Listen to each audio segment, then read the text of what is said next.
Headline edition, July 8, 1947. The Army Air Forces has announced that a flying disc has been found and is now in the possession of the Army. Army officers say the missile, found sometime last week, has been inspected at Roswell, New Mexico, and sent to Wright Field, Ohio, for further inspection. Headline edition will bring you special reports and interviews in a moment.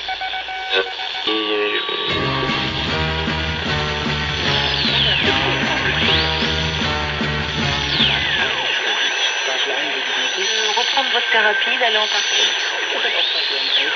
Votre fils a quand même...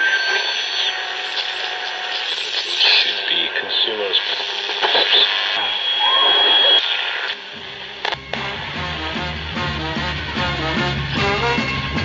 Live from Radio City, it's the Radio GoGo Show with Adam Go-Rightly.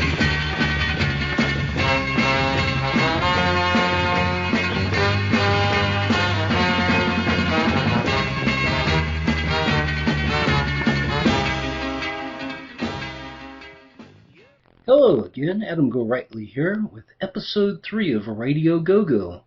And this one has to do with a rather strange experience I had not once but twice. For more on this phenomenon, check out the latest post on my Untamed Dimensions blog called In Search of the Phantom Tone, which complements this interview you're about to hear with John Fenderson, conducted on July 18th, 2015.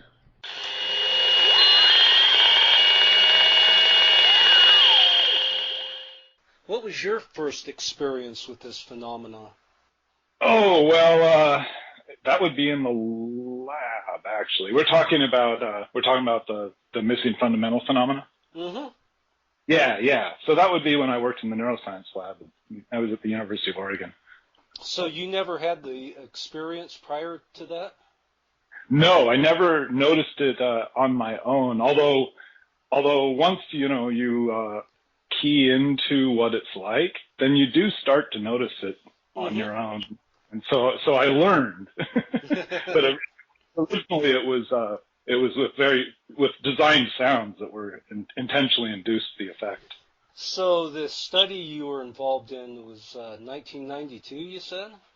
It would have been, I started there in 90. So yeah, 90 through 94, in that range. You said the University of Oregon? Yes. At Eugene or where? Eugene. Yeah, okay. Cool.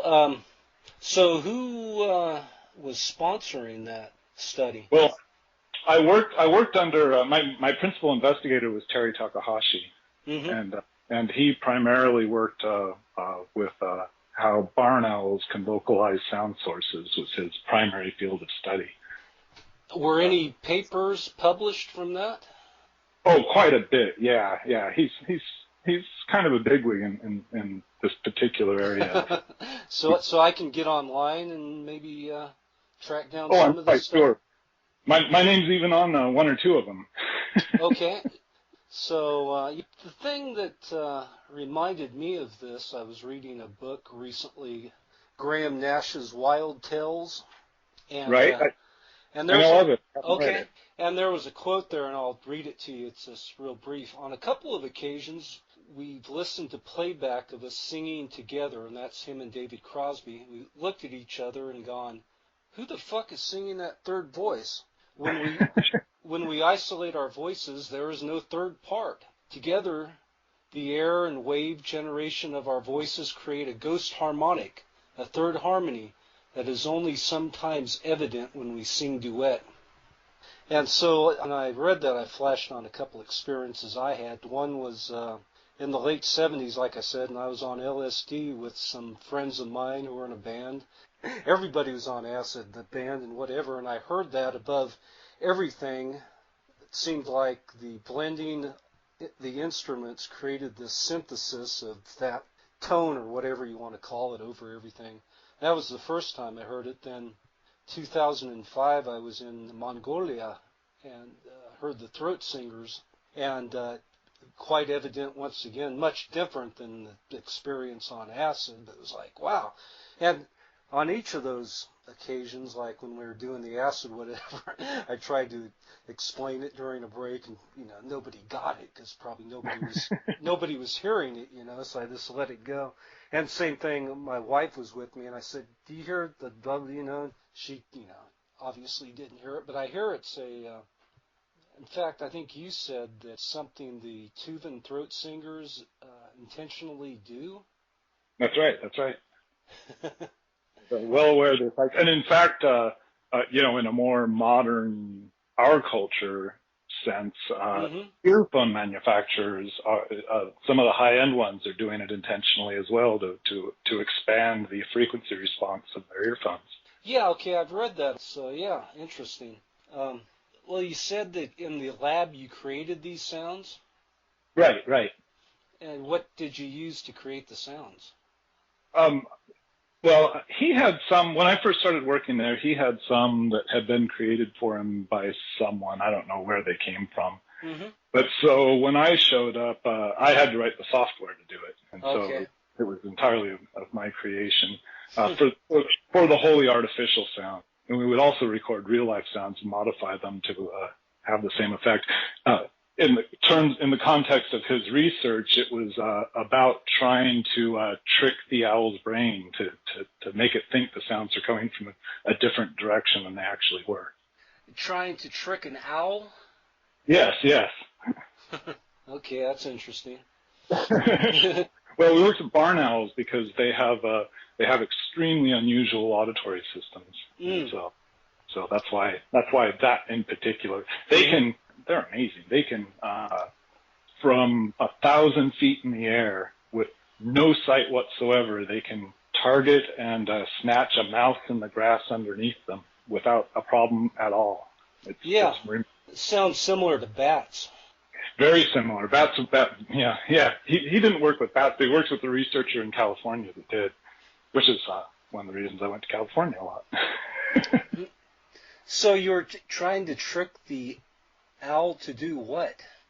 Well, the idea was so I'll ramble. So stop me if I ramble too far. But the idea was that owls, and humans do this too, but it's easier in owls, have a physical map in their brains of the auditory space around them. Mm-hmm. And so how that map is manufactured was what we were interested in. And because it's a remarkable ability. Yeah. So part of determining the limits of that map, you introduce stimuli, which is intentionally modified in very specific ways, looking for error.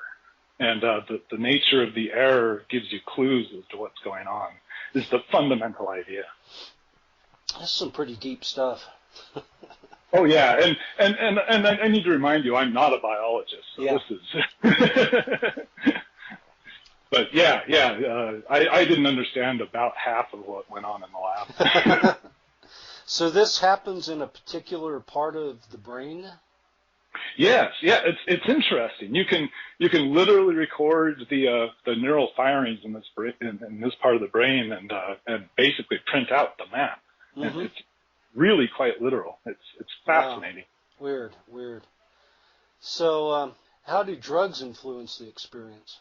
Well, now that's an interesting question, and the correct scientific answer is we don't know, or at least we didn't then, and it's really speculative because it is not, in fact, legal to use the drugs of interest for research purposes.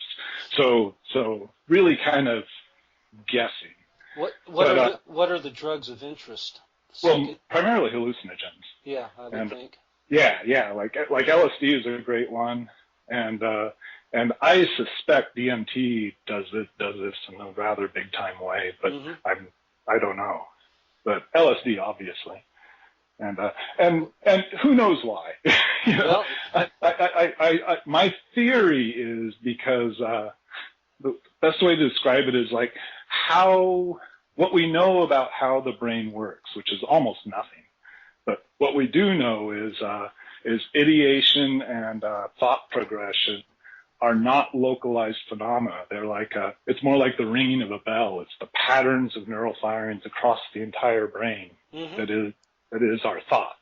And so you couldn't like even theoretically like plug a jack in and record somebody's brain because, you know, peeking in anyone's thought won't do it. Yeah. And so my theory about hallucinogens in general is that it's like somebody is leaning on the bell, that it modifies the patterns of neural firings across the brain and therefore modifies perception and consciousness. Okay, I'll buy that. And perception and consciousness are my personal two of my personal pet things. Yeah. Is this similar in any way to people hearing music in their head? Well, have you heard of that? I had it years. Absolutely. Yeah, during like hypnagogic dream state, hearing music. Right. I'm going to say no, and because the missing fundamental, which is the effect, you know, we were talking about, that is a physical effect. It's not the brain making a cognitive mistake. It is literally what the brain is hearing.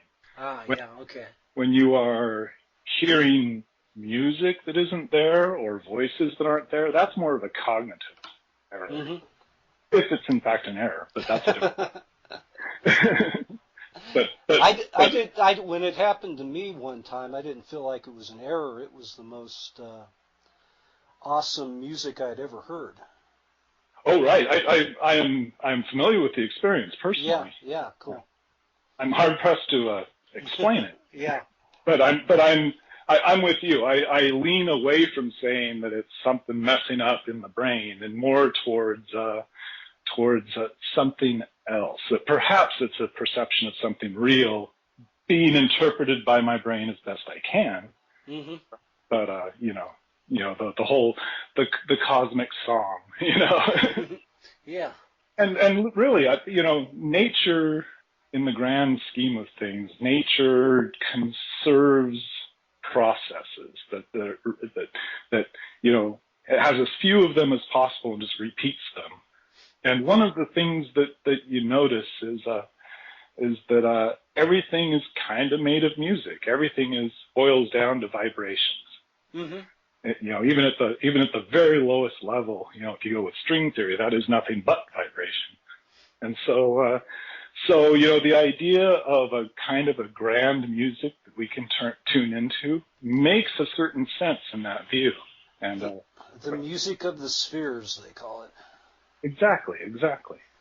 So when Graham Nash is talking about singing harmony with David Crosby, and they have that third ghost voice, would there be some way to really replicate that?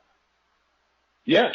You know, when it comes to fully formed music, then there's probably more than just the missing fundamental effect happening. It's probably involves a larger cognitive experience as well. And but certainly that's, you know, the throat singers do it on purpose. They're quite intentional about it. They don't necessarily put it in the same phrase, you know, wording that I do, but they know what they're doing.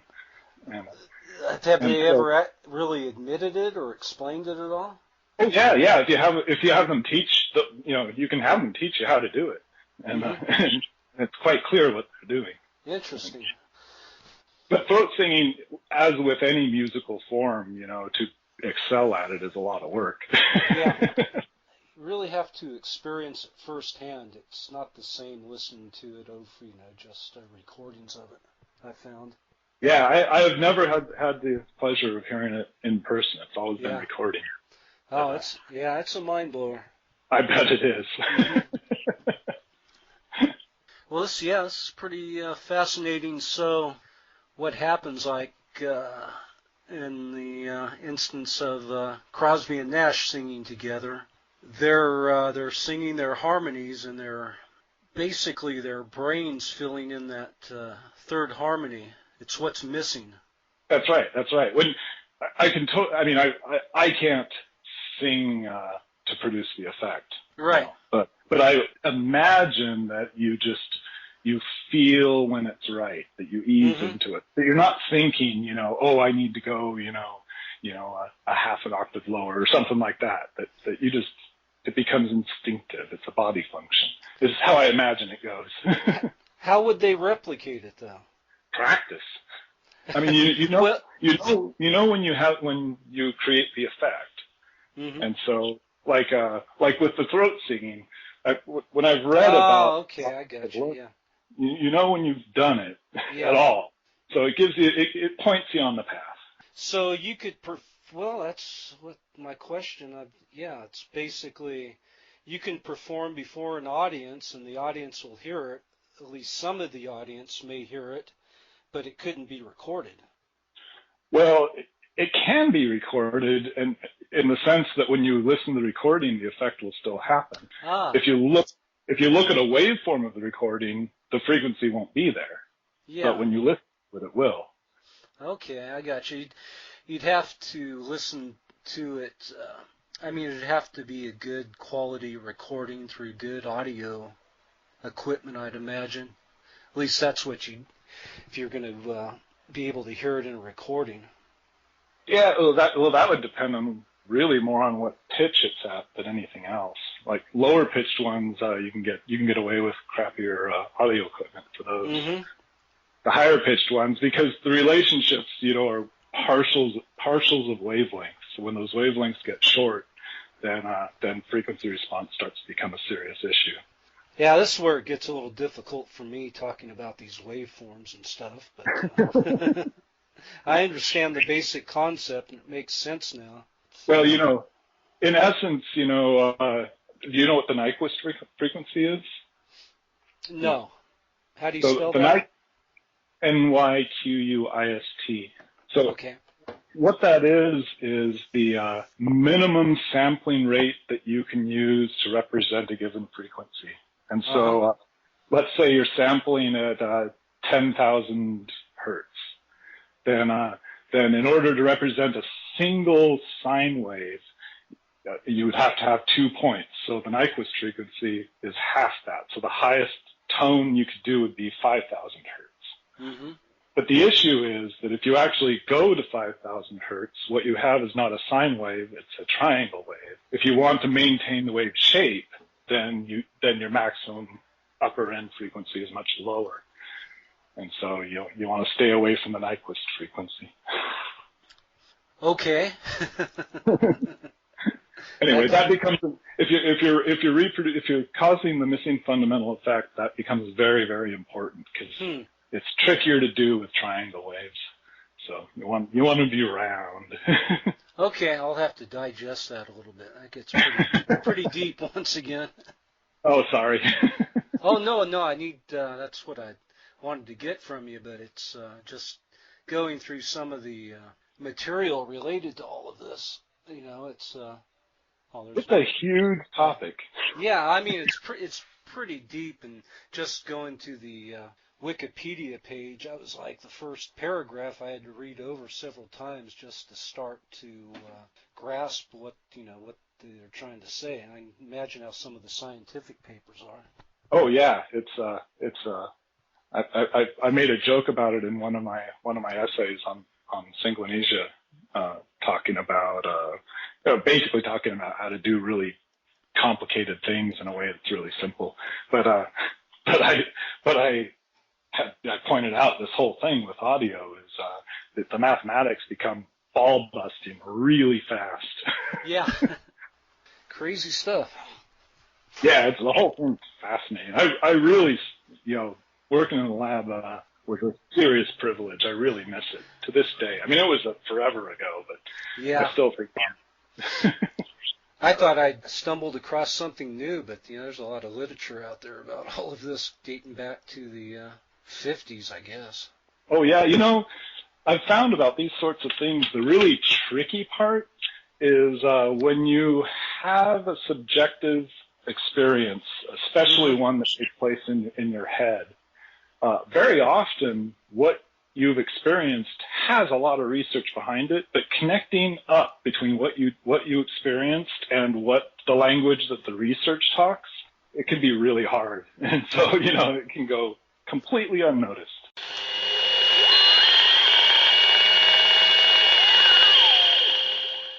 So that was several months ago. I read that passage from the Graham Nash book. And then, for some reason, a week ago or so, there was a mention of Tuvin's throat singers, and I remembered that again. But I couldn't remember the language he used specifically. He used ghost harmonic, and I was trying to just describe it to myself, and I came up with the term phantom tone. Yeah. Just by Google searching that a little bit, I didn't come up with the scientific papers, but I came up with other experience somebody had that called it a phantom tone. We're part of a choir group, right, that would get together and sing, and this guy described it as like a 9.5 foot tall guy who was in the room adding that extra harmony or tone above everything else. And that was a good description, because that's how it always appears to me, is like it's on top of everything. See, now I wonder, that could be the missing fundamental effect, but it could also be the beat frequencies. And, beat frequencies. Yeah, and this is a purely physical effect. Like if you have two singers, I'm certain you've done this yourself on purpose or otherwise, but when you have two singers and they hold a note that's very close to each other but not quite the same, then it'll create a warbling effect, kind of a rapid. And if you create the right frequency of warbling effect, that warble itself becomes a new frequency that nobody's literally singing. But okay, you're talking about another effect now. That could have, that might have happened when I was on acid. Yeah, that can be especially trippy on acid. I'm trying to find the. I thought I had it bookmarked where this guy was describing it. I don't know now. But the difference between the missing fundamental and the beat frequency, the big difference is the beat frequency is a smack you in the face kind of effect. And it's incredibly obvious when it happens. The missing fundamental, you can hear it and you think it should be there. So you don't even know that you're hearing something that isn't there, which is why it's often not noticed. Yeah, nobody else seemed to notice it, so. I found I think I found the post. It's just a brief little thing. Some guy said, I recently attended a choir workshop in a large square empty church. The space had incredible acoustics, and we measured around 6 seconds of reverb, even with 40 people in the room. At one point, the tutor had us all stand in a circle and sing particular notes of a scale, increasing in pitch at intervals. We all held an ah sound at our given note, and very quickly a tone 2 octaves below middle C was clearly audible, appearing to come from different parts of the room. It sounded like there was an invisible 9-foot man singing in the middle of us. That sounds like a beat frequency thing. Okay. What on earth was going on? And can it be achieved with other instruments? Can it be used in any practical way in music making? There's a park in downtown Portland that has a brick-lined kind of, it's sort of like an amphitheater. And if you stand right in the center of it, it's acoustically perfect. That any sound you make will echo back from all sides simultaneously.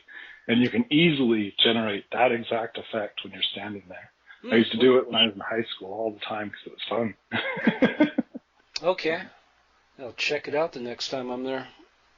Yeah, I don't remember what the name of it is, but I can pick it up. Cool. Sounds good. Well, I'm going to let you go now. All right. I hope that was helpful. Oh, very helpful. Good. And I'm putting together some type of piece on this, so we'll see what happens. I'll share it with you, or I'll maybe call you again if I have more questions, if that's cool. That's totally cool. Great. All right, then. Well, I hope you have a wonderful night. Thanks for your time. And hey, I have to say, it's a pleasure talking to you. I really do love the book. The Historia Discordia? Historia Discordia, yep. Yeah, it was a labor of love. There might be similar books of that nature, but it might be a while. There's more material. In fact, Yeah. It's sitting all around me here in a couple of crates. Oh, you are a lucky man. Well, thanks. Glad you appreciate it. So, yeah. Hey, we'll talk again, huh? Okay, anytime. Okay, thanks. Have a good night. Night. 선무유각 돌아올간 선날에대 샤일락라르나 선날에대 샤일락라르나 홍사를 와서 요나르비스 요나르비스 후웨이던 물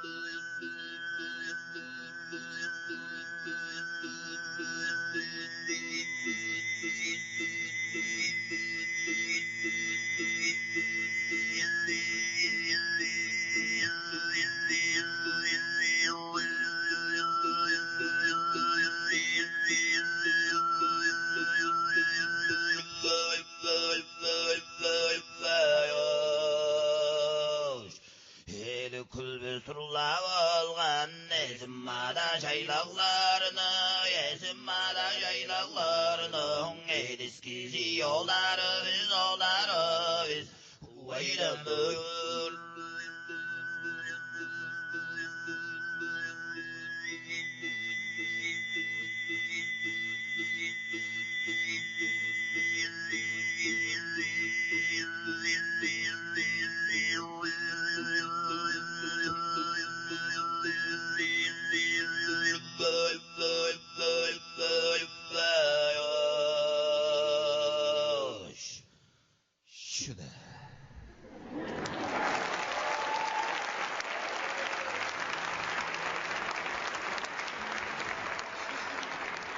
Thank you, thank you.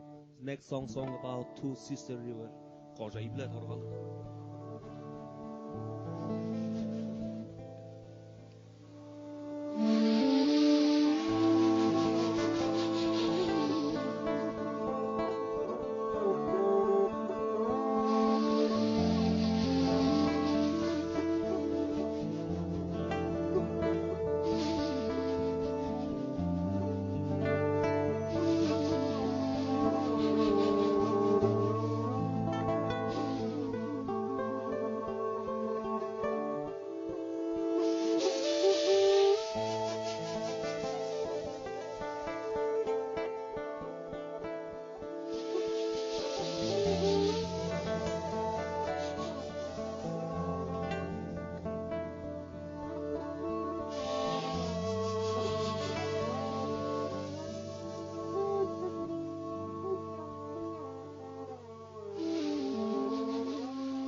This has been a Film Waste presentation, darling.